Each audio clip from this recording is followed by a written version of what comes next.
Hello and welcome to Carrying Accessibility Forward, hosted by the Distance and Online Library Instruction Committee, and thank you for attending. I am Ruth Slagle, co-chair of DOLS IC Instruction, and I am an instruction librarian at Jackson State Community College. My co-chair is Ruth Manwiller, who will moderate the Q&A, and the DOLS IC member, Mary Michelle Moore, will be moderating the chat. If you'd like to turn on the closed captions feature, it's located at the bottom of your Zoom screen where you can choose how you want to see them. Okay, Ruth, can you do next? Our agenda today is listed here. Please ask questions in the Q&A feature as we go along, and they will be answered in the Q&A at the end of today's webinar. If your questions are not answered today, our speaker will answer them afterwards, and they will be accessible when the link of the recording is sent out. Before we get started, I wanted to plug the opportunity to volunteer and get involved with the ACRL Distance and Online Learning section. The charge of the Instruction Committee is creating professional development opportunities and facilitates meaningful conversations among librarians, like the event today and the annual spring virtual poster session. Keep an eye out for the call for proposals. However, there are many committees within DOLS and ACRL, from networking research and publications and more. Look out for the volunteer link, which opens on December 3rd, this Friday. We have shared the link for the ACRL DOLS volunteer form link in your chat. You can sign up to volunteer starting on Friday, December 3rd. And I would like to take a moment to thank the DOLS IC members for making today's event possible, and ACRL for hosting the webinar. Quirin Manwiller is the Education Librarian and Assistant Professor at Westchester University. She earned her MLIS from the University of Pittsburgh in 2015 and has worked as an archivist and instruction librarian in academic settings. Kate lives with chronically ill and is dynamically disabled. Her research and advocacy focuses on improving disability inclusion in libraries. You can find her at Librarian KQM on Twitter or through her professional website. And the floor is yours, Katie. Okay, I'm going to share my screen. You can hear me well, right? Yes, okay, great. Oh, I'm trying to find the view button. Here we go. Sorry. Why can't I see the, well, this is embarrassing. I can't find the share my slides thing. Slideshow. Sorry, everyone. We got there. Okay. Hello, everyone, and welcome to Carrying Accessibility Forward. I would like to thank the ACRL's Distance and Online Learning Sections Instruction Committee for inviting me to present today. The slides will be available when the recording is sent out, but I have also put them on a Google for everyone to access right now. Katie, so, yes. We're seeing your speaker version of the slides, but we are excited to see the slides in future and in Google. Sorry, I have two screens and that's the problem. Okay. Did it work this time? Yes, thank you. Okay.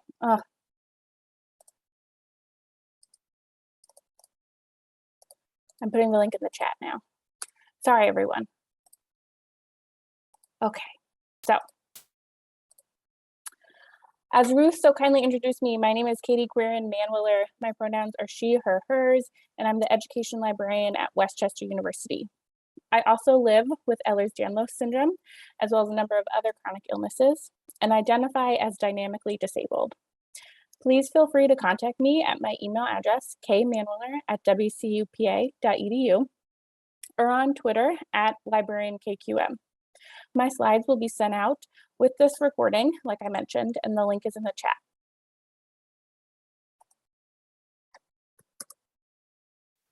Today, we are trying to answer the question, how do we carry accessibility forward in online library learning environments?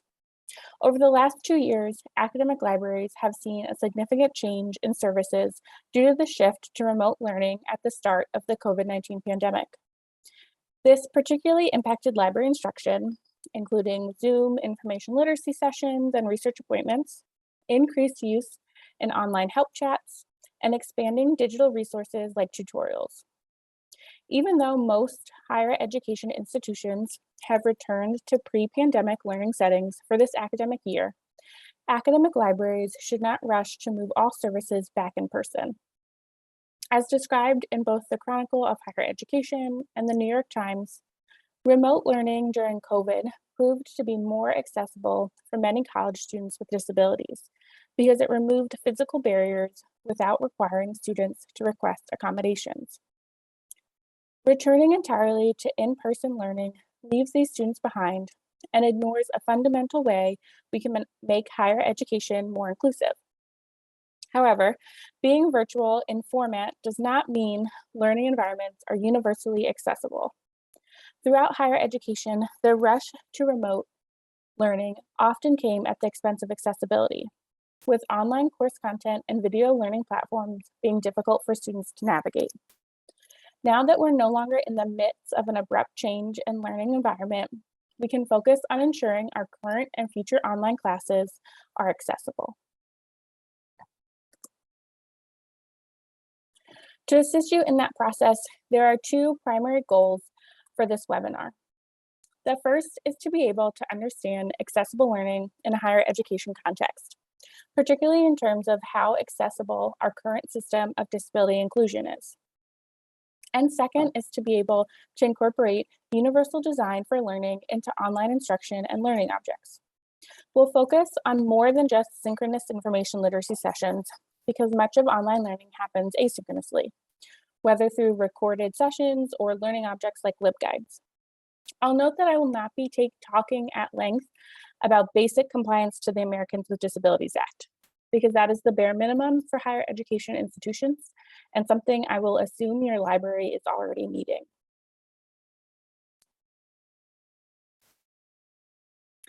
It is important to begin our discussion today with context about accessibility for students with disabilities in higher education.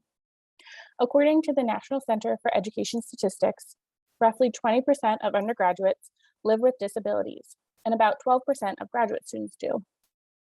The graduate student percentage has more to do with the accessibility of graduate school than the number of adults with disabilities, since according to the CDC, 1 in 4 adults in the US have a disability. But for those who do attend a college or university, they are provided an accessible education under the ADA through the accommodations process. These are often things like more times on tests or different testing environments, interpreters in class or note takers, a removal of architecture barriers. Unfortunately, according to the National Center for College Students with Disabilities, students face a number of barriers in being granted accommodations. First and foremost, it is the student's responsibility to seek out accommodations through registering with their campus's disability office and then notifying their faculty in each class they take. Many students simply do not know how to navigate that process or lack the formal diagnosis necessary to receive accommodations. In addition, students struggle with having to repeatedly disclose their disability, having accommodations be inadequate for their needs, getting pushback from faculty when they try to implement them in class, and more. And even if a disabled student is granted adequate accommodations, you as the librarian are very unlikely to know those accommodations exist unless you are teaching a 4-credit course. So how then can librarians provide an accessible learning environment if we're not included in a formal process that is not actually that accessible anyway? We can do so by understanding what an accessible learning environment is outside of the accommodations process. The National Center on Accessible Education Materials compiled this definition for accessibility in education environments. It occurs when a person with disability can acquire the same information, engage in the same interactions, enjoy the same services in an equally effective, equally integrated manner with substantially equivalent ease of use as a person without a disability.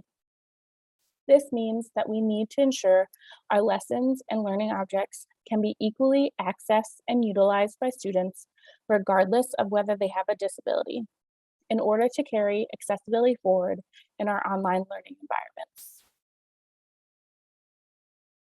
An approach to bridge the gap between accommodations and accessibility in academic libraries is to incorporate concepts of universal design into our instruction. As described by one of the founders of the concept, Ronald Mace, universal design is the design of products and environments to be usable by all people to the greatest extent possible, without the need for adaptation or specialized design. While this definition is geared towards use by all people, and the last was focused specifically on people with disabilities, I want to note the importance of ease of use in both. For education to be accessible, the student with disabilities must have equivalent use of the material, and for a space to be universally designed, and must be able to be used without specialized adaptations. This concept began in architecture with the goal of designing buildings with the needs of people with disabilities included from the beginning, going beyond basic ADA compliance in order to ensure actual accessibility. It assumes disability is something that is always a part of our world and our worldview, and should therefore be incorporated into our work on a regular basis. Universal design has been adapted to education through Universal Design for Learning, or UDL. It applies the idea that disability should be incorporated into design from the beginning to instruction. You may have heard of UDL before, and if not, I'm going to break it down in a few minutes. But before I do so, I want to stress to you that UDL is not a checklist for achieving accessibility. It contains multiple overlapping strategies to address accessible education. If we design our classrooms with disabled students in mind, we can create an accessible environment where all students will have an equal opportunity to learn. The goal is to center the needs of students with disabilities so that your instruction is accessible without the need for accommodations. Remember, there are many barriers within the accommodation process that prevent actual accessibility. So we want to preempt those concerns by incorporating disability in our instructional planning. There are three major principles to UDL, and it can be a bit complicated, so I'm going to explain them as straightforward as I can. The first is multiple means of representation, or what students learn. This principle focuses on how the teacher instructs, with the goal being that the instructor provides various ways for students to acquire the content, which is the what being taught. The next principle is multiple means of engagement, or why students learn. The why for some reason trips me up a bit, so I prefer to focus on the word engagement here. This principle is really about how students and the instructor are engaging with each other in the educational setting. It is how students are actively learning through varied forms of engagement with the content. Lastly, we have multiple means of expression, or how students learn. I think it makes a bit more sense to say expression means how students demonstrate that they learned.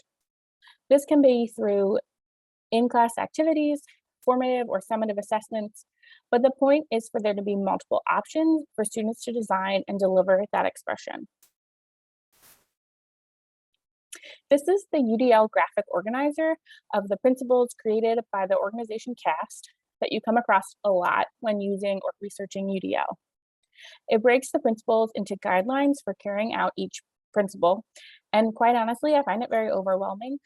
If this helps you incorporate UDL principles, by all means use it, but do not feel like you need to meet all these guidelines at once to have accessible instruction. I also want to point out the graphics of brains at the top under each principle.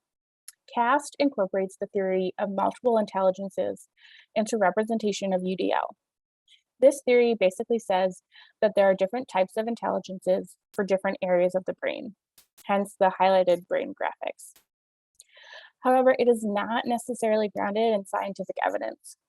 For example, those sections of the brain aren't highlighted because CAST took brain scans of students being taught using a specific UDL principle. In addition, creating these expectations for a type of learning or intelligence implies that there can also be deficits. To that end, I'm going to repeat the caution given by Jay Dolmage in his book, Academic Ableism. He states, whenever we are given neuromyths or neurorhetorics, whenever we are given colored brain maps, whenever connections are drawn between types of people, types of thinking, and parts of the brain, this is all wrapped up in academic ableism. In ideas about which kinds of brains are normal and the commitment to mark some brains as abnormal, and the desire to place people on steps above and below one another.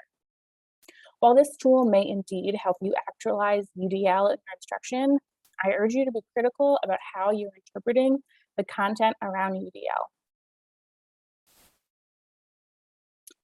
I'm going to spend most of this presentation focusing on implementing the UDL principles because there is a lot of value there and you will likely see UDL more often outside of this webinar. But I also wanted to introduce you to Universal Design for Instruction, which has the same goals as UDL, but uses different language to go about achieving those goals. And I find this language a little easier for me to see the correlation between idea and direct action in instruction.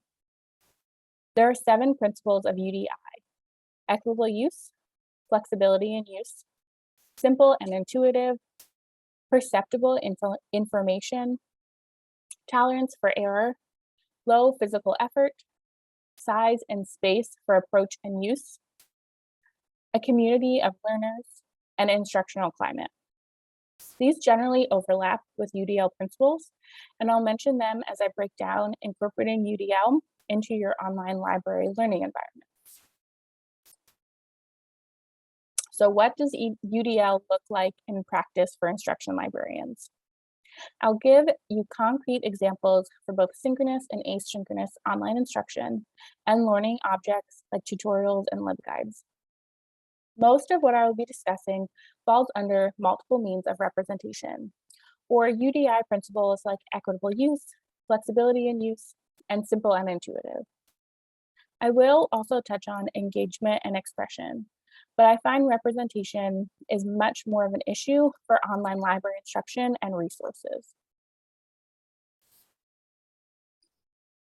I want to begin with ease of use, which is a principle that is essential for use and for us to incorporate throughout our virtual platforms.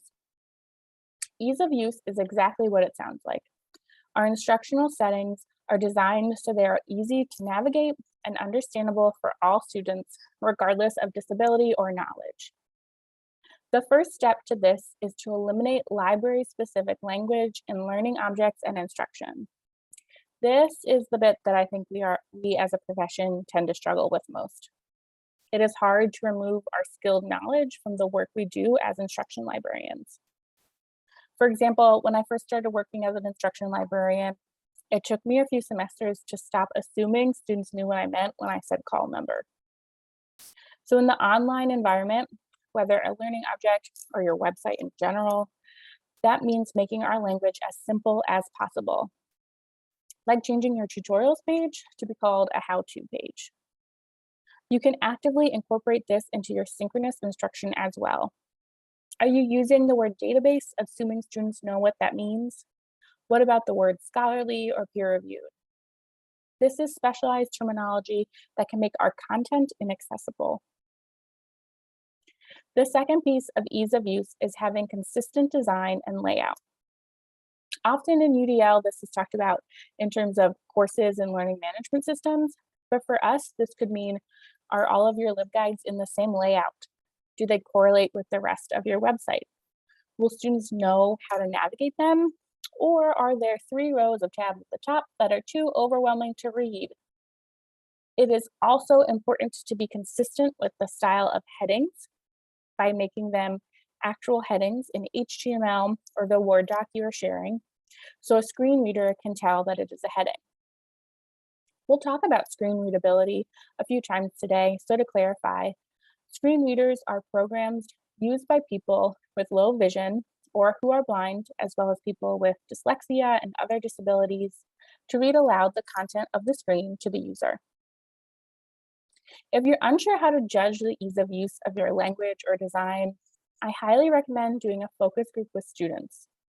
This can be as simple as sending a short survey to your student workers for feedback on a page if a formal focus group is not feasible for you. I also highly recommend this article, Linsenbigler et al., which details revamping a tutorials LibGuide using UDL principles. The next part within this principle is to actually use multiple means of representation, which is very simply content in more than one format. This can vary depending on what sort of instructional setting you are in, but some examples are providing the slide deck file with the recording of the tutorial, having slides in addition to a verbal presentation, and sharing the slides with the class for the students to refer to. You can also use both written explanation and visual representation, like an image or an infographic on a LibGuide, and provide a transcription or written instructions in addition to a video tutorial. Now, the goal here is to provide options for students with disabilities to engage in material in a way that makes the most sense for them. But this really works for students across the board. In my last position, we redid our tutorials page, and we asked our student workers if they preferred videos alone, short written directions alone, or both, and they overwhelmingly said both.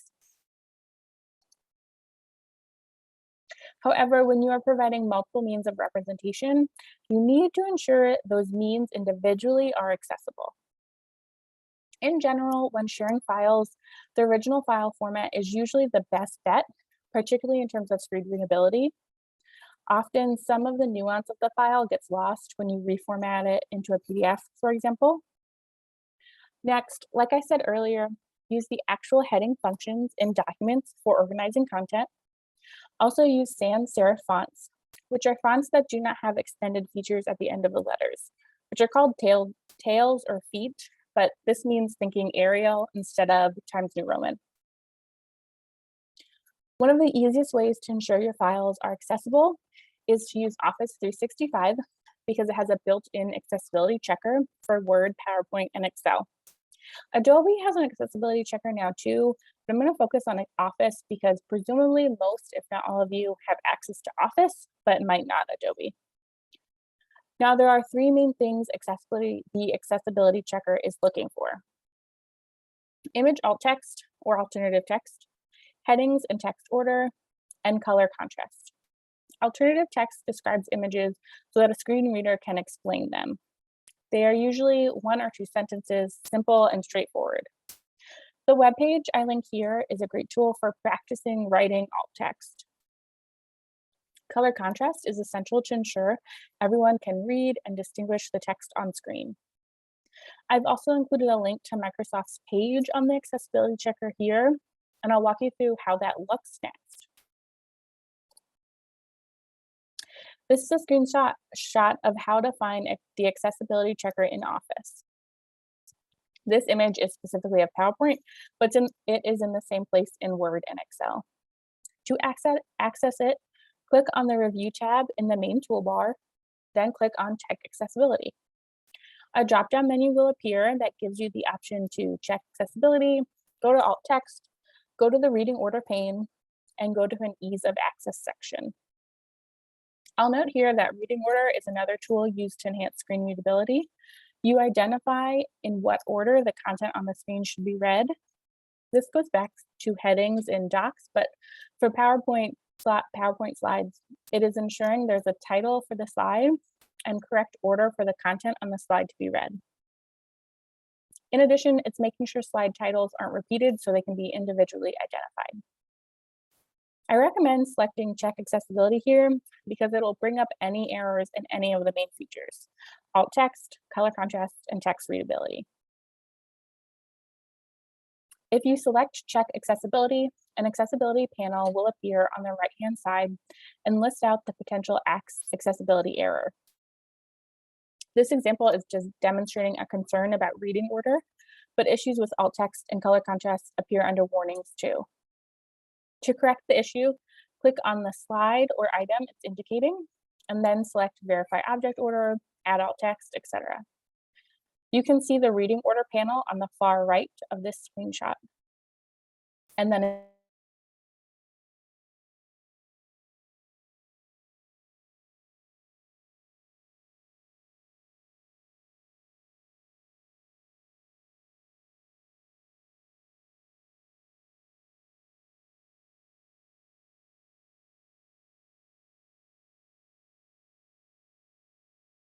this is not going.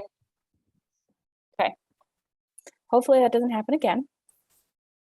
I'll repeat this slide from the beginning. If you select Check Accessibility, an accessibility panel will appear on the right-hand side and list out the potential accessibility errors. This example is demonstrating concern about reading order, but issues with alt text and color contrast will appear under warnings too.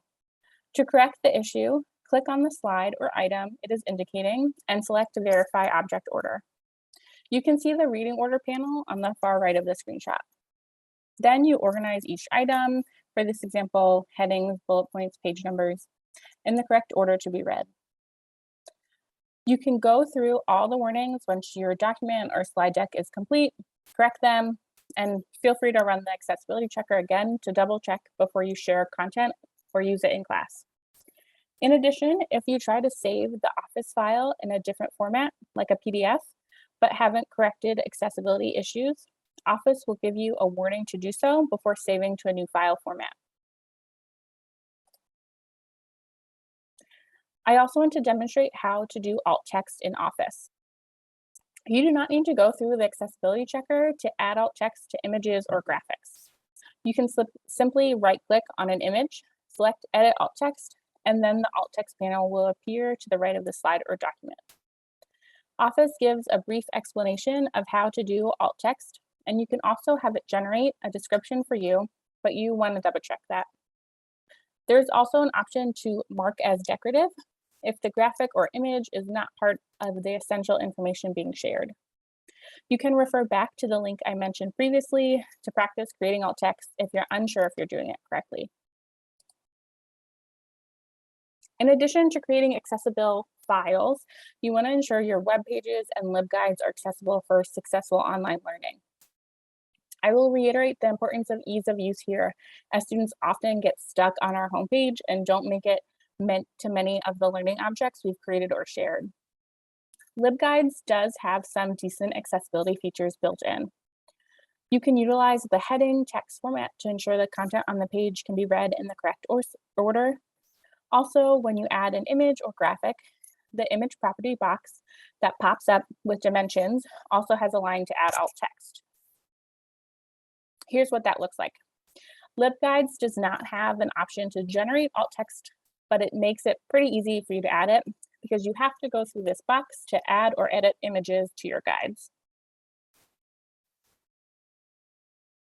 In addition to the types of representation we've already discussed, you want to be conscious of the use of hyperlinks on guides or web pages. In order to be screen reader accessible, you need to clearly describe the hyperlink you are adding. This means making the hyperlink something like APA style guide website, or the way I've described the hyperlinks throughout the slides. You do not want to say such and such can be found here and hyperlink the here, because for someone listening to that, they won't know where to go. Similarly, unless the actual hyperlink is short, don't use the full www. etc.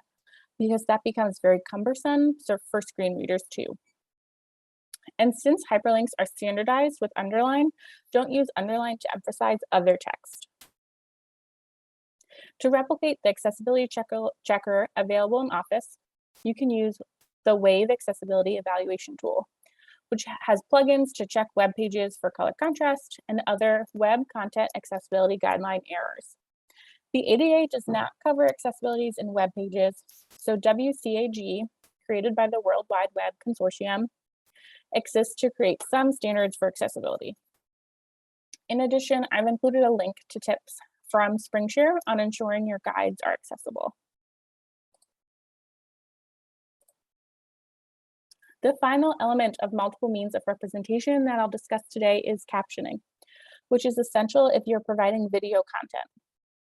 Captions greatly improve the accessibility of videos, not only for deaf or hard of hearing folks, but also for individuals who have difficult focusing due to ADHD, chronic fatigue, or other health conditions. It also has been found to generally help all students engage with the content. The trick is ensuring your videos are captioned correctly. According to the WCAG, auto-generated captions are not accessible because they often lack correct grammar, punctuation, differentiation between homonyms, or clarification on technical terms, jargon, or proper nouns. One missed word, like not, could change the entire meaning of what the speaker is saying. Unfortunately, most universities do not pay for CART captioning, which is the accessibility standard for live virtual content. CART stands for Communication Action Real-Time Translation, which means there is a live person writing the captions correctly. Unless someone has requested this as an accommodation, it is unfortunately not usually within our abilities in academic libraries. Zoom auto captions can be an okay stand-in. They have all the flaws of auto captions, as I'm sure you might have noticed if you have yours turned on in this presentation, but it's often the most we can do with the tools we are given.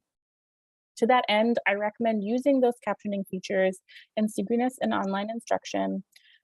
You can explain early in your session to students how to turn them on and off in Zoom. For asynchronous content, whether full info lit session or short tutorials, the key is to provide corrected captions. Most online video platforms that universities use, like Panopto, have an auto caption feature. You can upload a video, the program will generate captions, and then you need to go in and correct them. If you do not have access to a program like that, I highly recommend using YouTube for this. YouTube is free to use with a Google account and very easy to embed on LibGuides, web pages, or in an LMS. Another nice feature in YouTube videos is that a viewer can turn the captions on and off depending on their access speed. The key, once again, is to correct the auto-generated captions for the platform. I found them to be pretty decent, especially if you're speaking from a script, but they lack all sentence structure, so you'll need to add that at minimum. You can also upload a script and YouTube can match it to the timing of the video. This link goes to a tutorial from YouTube that walks you through the process of adding correct captions to videos. And I'm happy to note that the recording of this webinar will have corrected captions on ACRL's YouTube page. Now to multiple means of engagement, or how to have engaging instruction in an online learning environment. The first step is to have clearly defined learning outcomes that are easily understandable for the students. I usually start my sessions, synchronous or asynchronous, with a very brief overview of what we will cover that is a simplified version of my learning outcomes.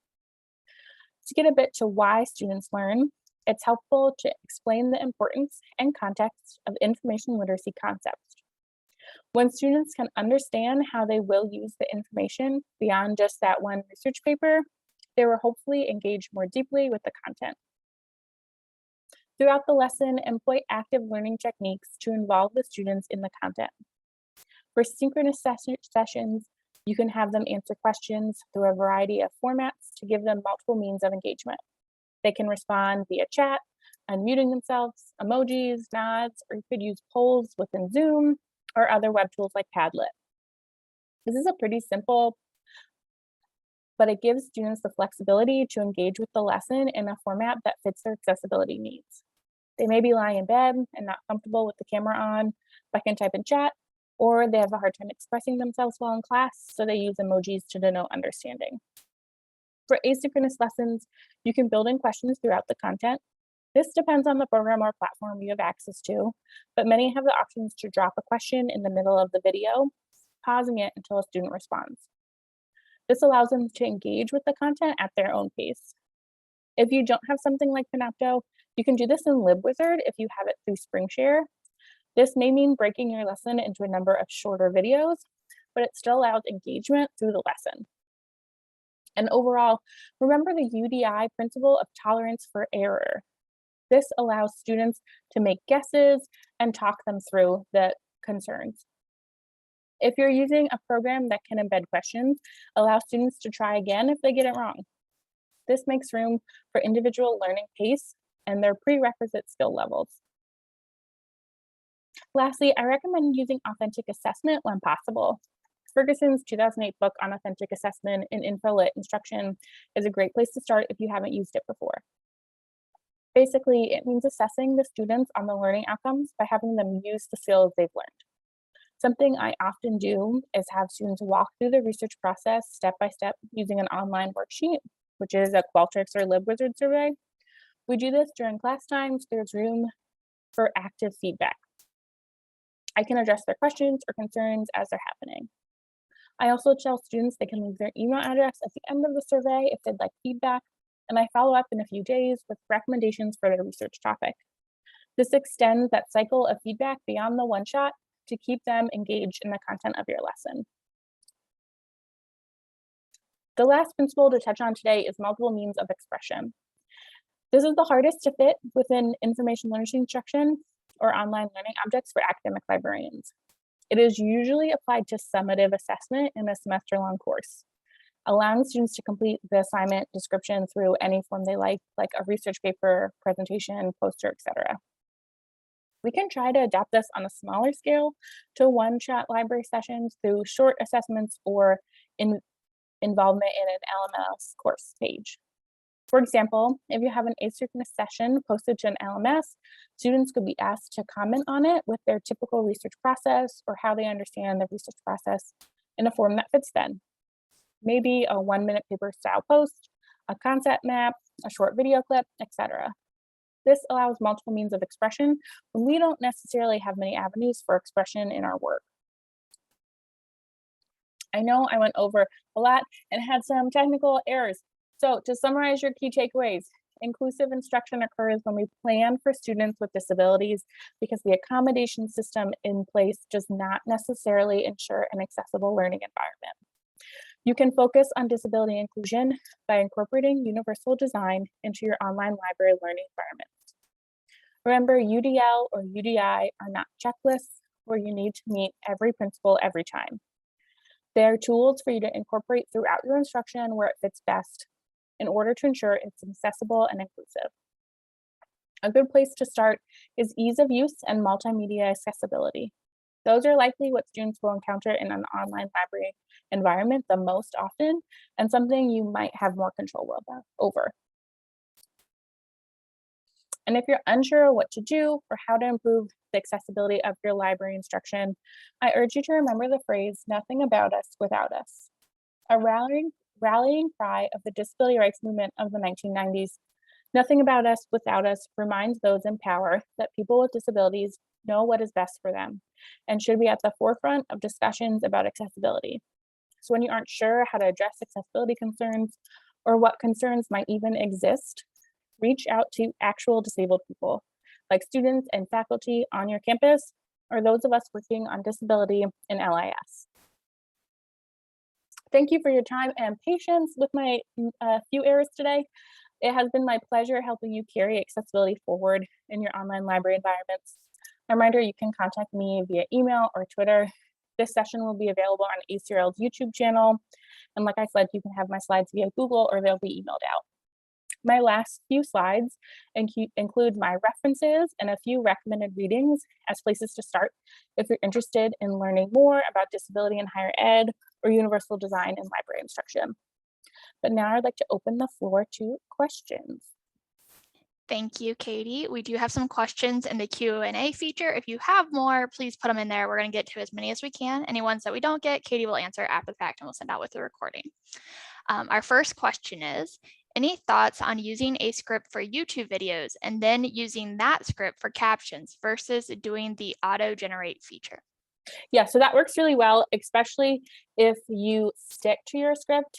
I always use script when I'm recording sessions, but I tend to slightly go off of it. So again, you just want to double check that. And YouTube does have a nice feature, which granted I have not tried personally, but you can upload the script and it should match it timing wise.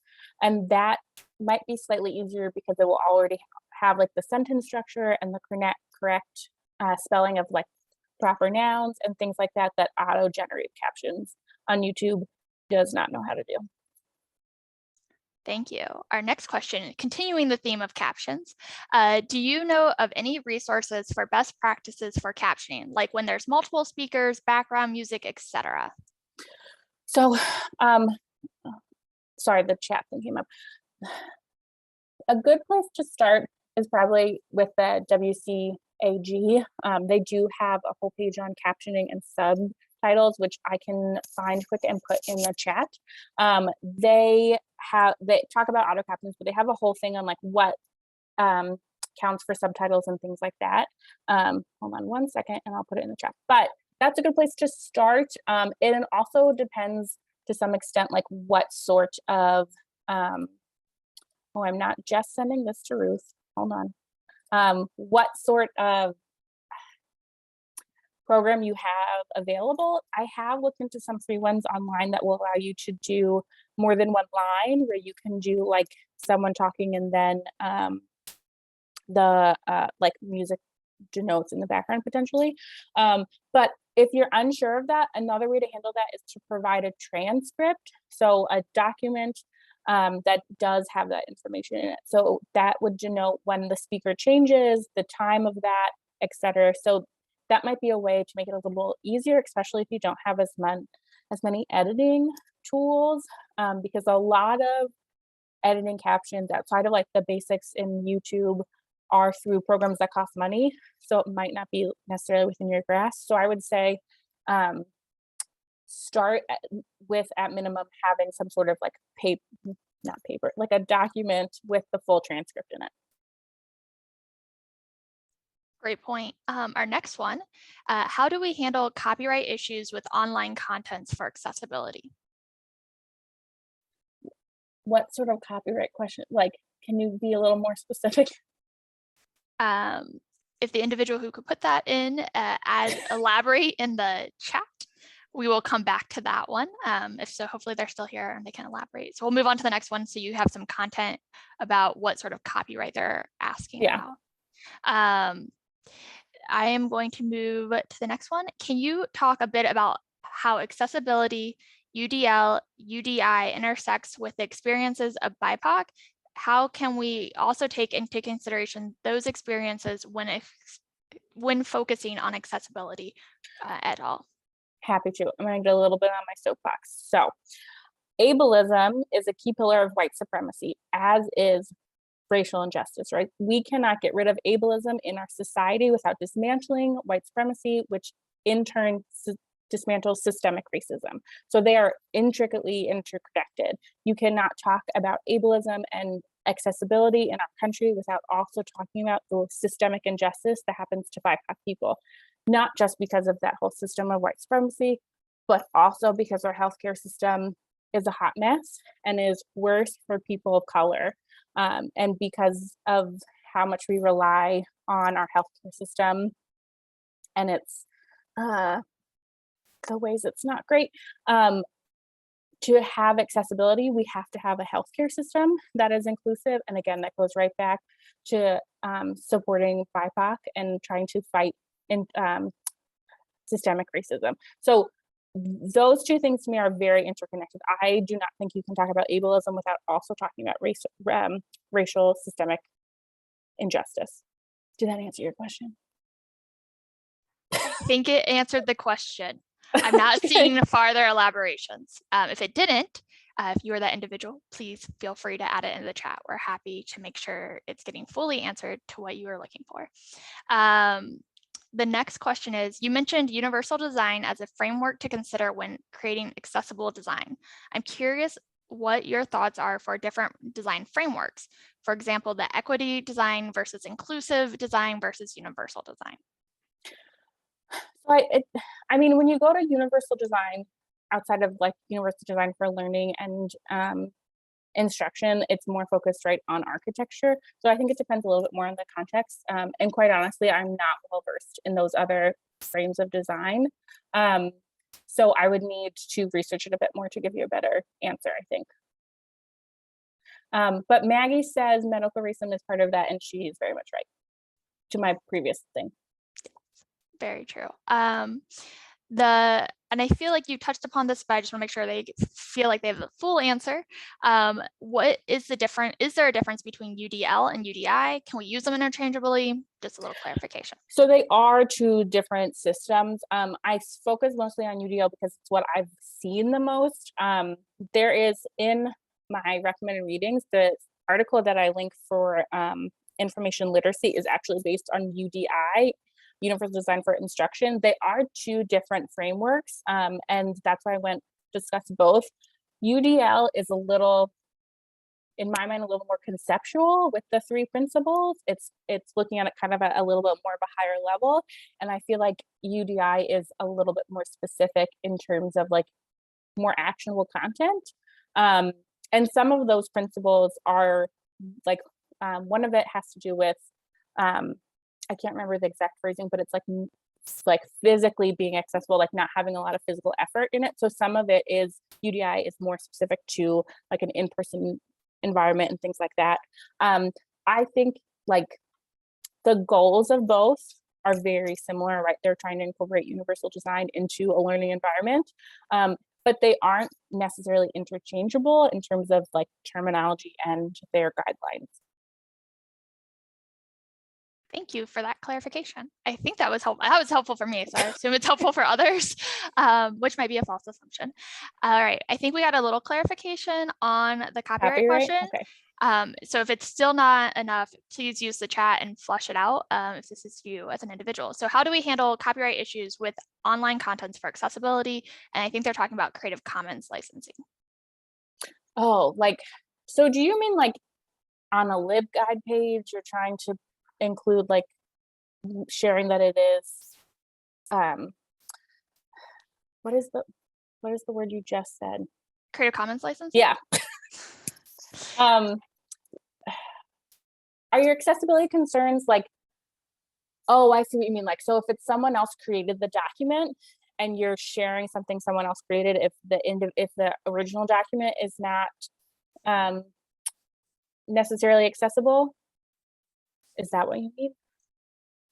Okay. Oh, wait. I think so. Let me think.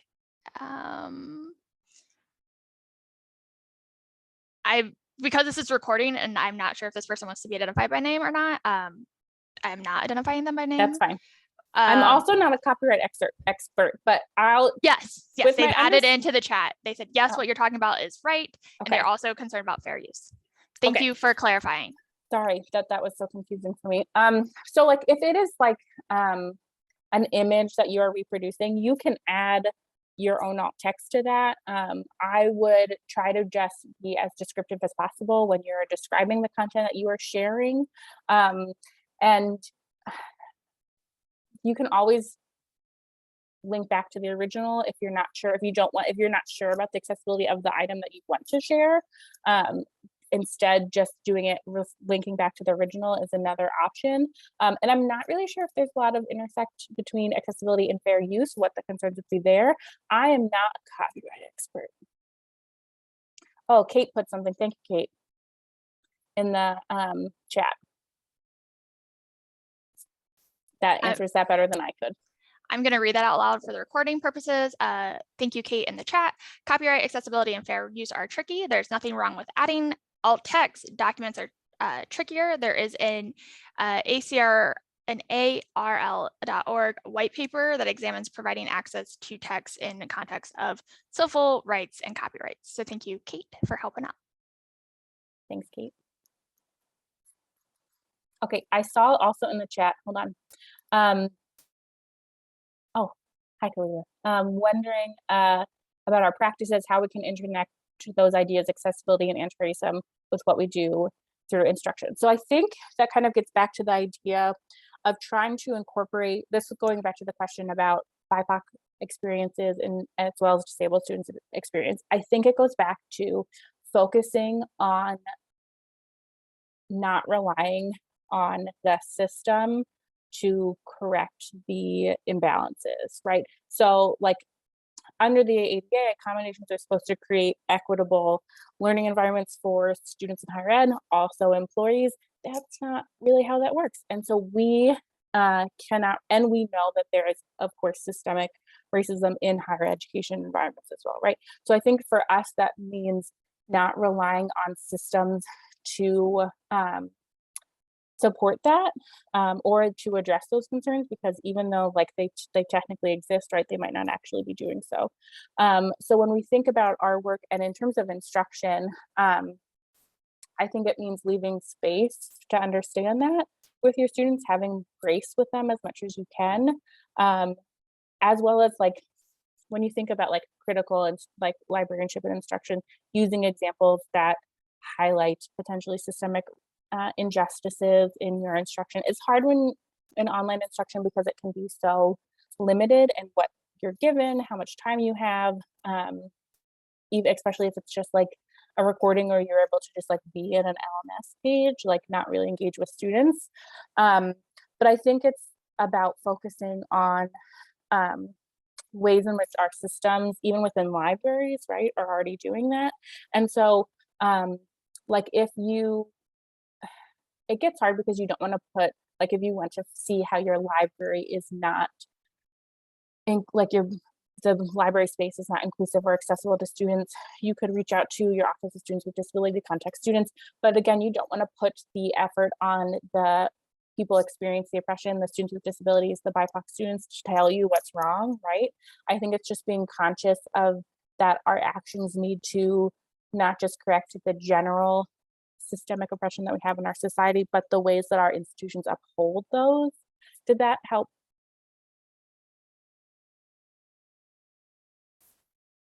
Talk It about that helped a little more. It helped me. I'm gonna monitor the chat and see if the ASCII had any follow-up.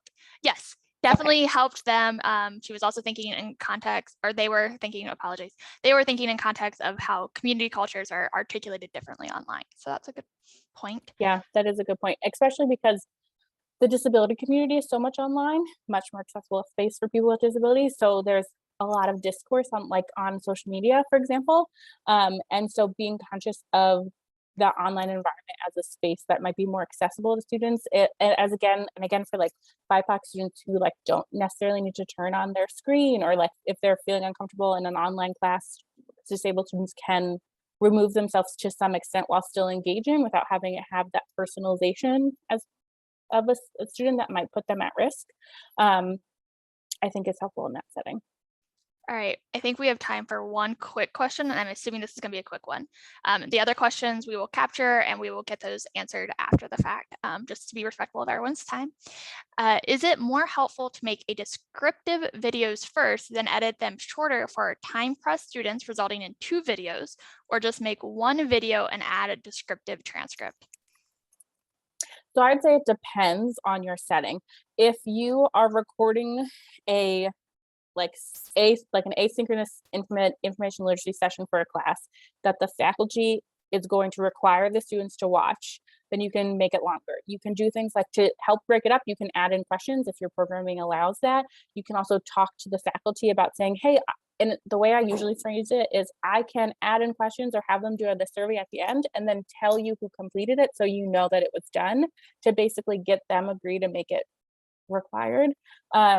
But when it's tutorials, what I think helps best is like if you have like a tutorials how-to page, 5 minutes or less is what I would go with. And then what you can do is you can have I would recommend too, like if it's on a LibGuide page, a short description, like just a few, like maybe bullet points. And then you would could then break it down into a few more. Or for example, you could have a link to a longer one, like a longer tutorial and the student could go there if they would need to. Oh, Ryan put some more information about the fair use information in the chat. Oh, and UDL folks are coming up with an updated version of their framework, probably through CAS, which is good, but that's helpful. Thank you. Thank you for the presentation, Katie. I apologize for my technical issues. And I appreciate your patience. It happens.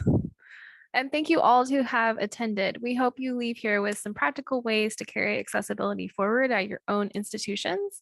Please, before you leave, take a moment to respond to the survey, which is linked in the chat. As a reminder, this recording will go onto YouTube with corrected closed captions. I was going to say auto captions. This is a big deal that we got this, if you don't know. I'm very excited about it. Stay safe and thank you again.